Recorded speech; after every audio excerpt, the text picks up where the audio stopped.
Cocomelon!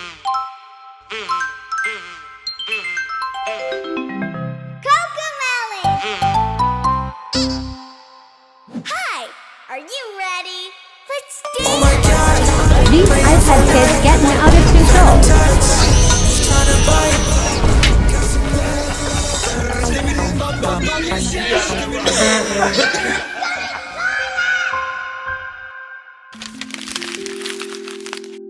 iPad kids.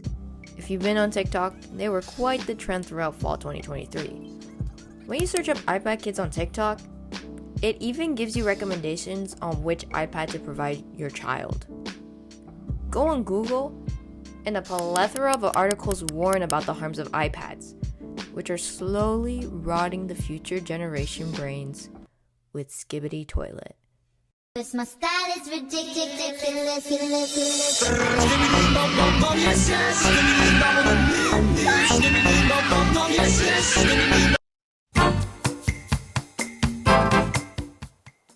But is that really the truth for most? Is growing up with technology having detrimental effects on a child's social cognition?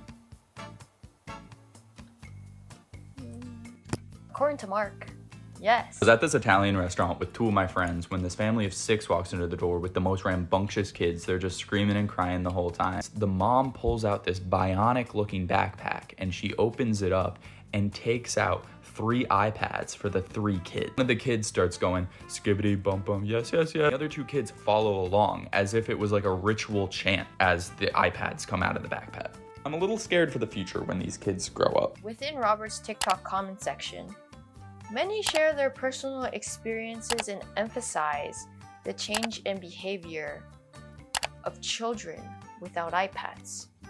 Another user named Gabe presents a strong narrative of the harm of technology exposure to young children. I need everybody else in my generation to promise that we are not going to raise iPad children. Please. I just saw a TikTok from some millennial, and she was like, here's a message to Gen Z. You might make fun of us, but watch out. We're raising the next generation, and they're going to eat you up. Your kids can't read, okay? You're raising Gen Alpha. They're bizarre. You've been shoving media and screens in these kids' faces since birth. Can you not make your child behave?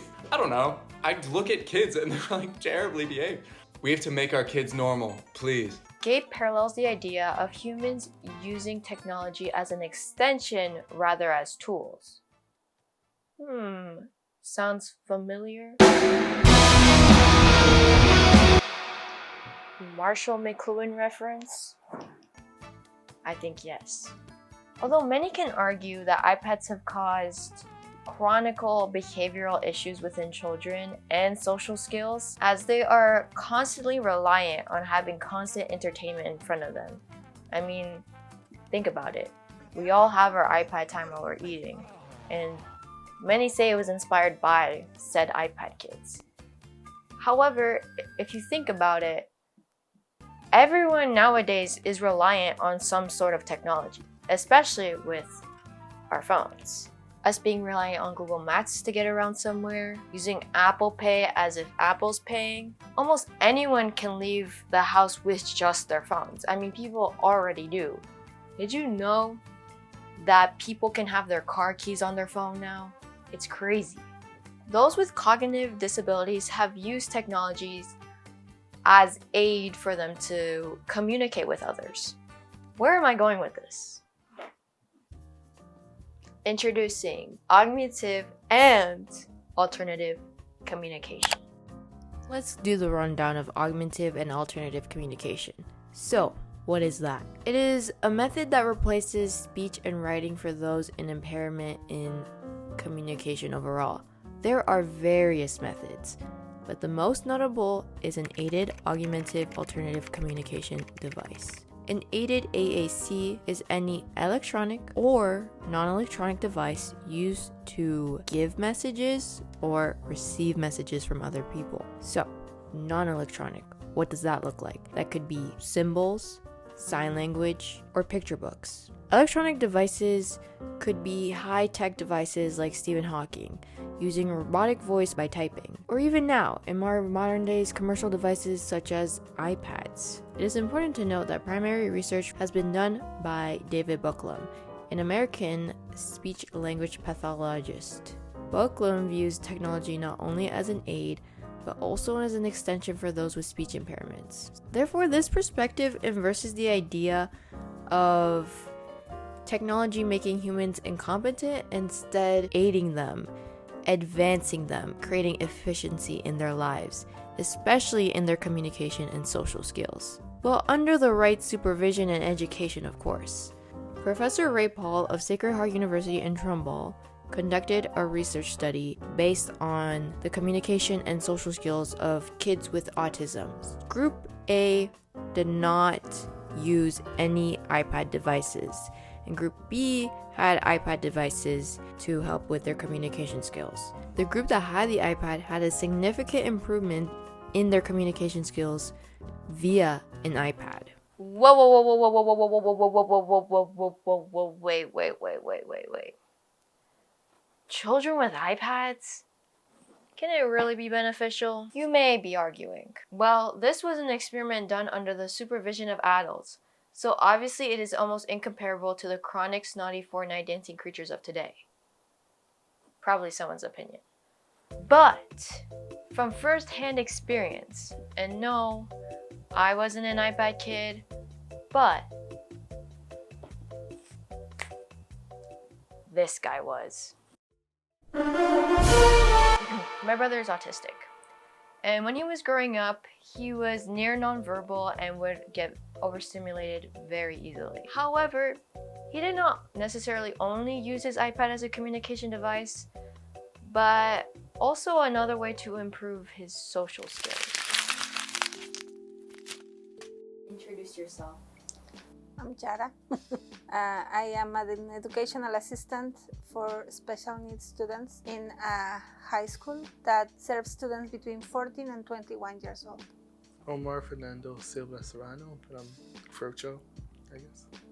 The iPad was, any technology was very important in the house because since my son was little and even before he was diagnosed with autism, it was hard to make connections with him and try to create that communication or bonds with him.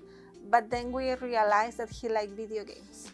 So it started with the GameCube and then it progressed through every Nintendo system that was available and this as it was coming up.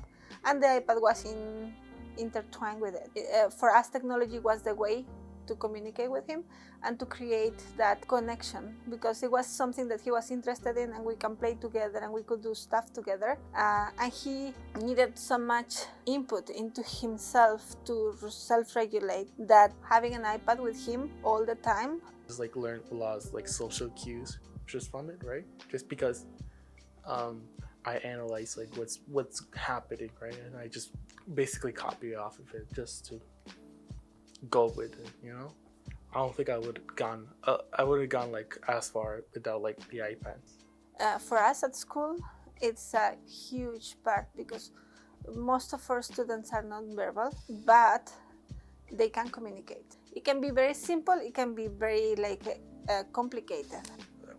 I heard that iPad kids, it's being on your iPad just generates too much, they don't interact with the world that much, which gives them some weird sense of similarity to autism, right? I honestly, iPads are a very cool tool or toy or everything. It's a very good device to have for parenting, right? I think that should be sometimes implemented responsibly, right? They're just really are just kids, right? They're just they can be easily vulnerable, right? And I know from that experience because I was in YouTube during its wild days. I saw a lot of this stuff. But I think we have all our fair shares of seeing bad content and whatever. But I think parents should be more responsible with kids with iPads because that's the parents' job, and also parents should actually pay attention to their children instead of just giving them an iPad. So that's really good. Ironically, iPads and social media has actually aided my brother in improving his social skills. It is arguable that TikTok has had a negative impact on the youth and also social media overall. However, can it all be chalked up to an iPad and social media? It's important to realize that one social development, it's various elements all combined together. Gen Alpha kids grew up in the age of COVID. No social interaction. These children were forced to go online for school. Yes, iPad kids, a lot of their chronic behavioral issues can be attributed to the parents' unsupervised attending to their iPads. However, it is not the iPad itself, it's the education behind the iPad. So it's important not to completely ignore the iPad itself, but rather to learn how to use it effectively. Which brings me to my conclusion. In conclusion, it is inevitable that technology will continue to progress. It is necessary to consider the benefits and invest in thinking of technology as a human aid rather than a social control. But that's just my perspective. A media historical perspective.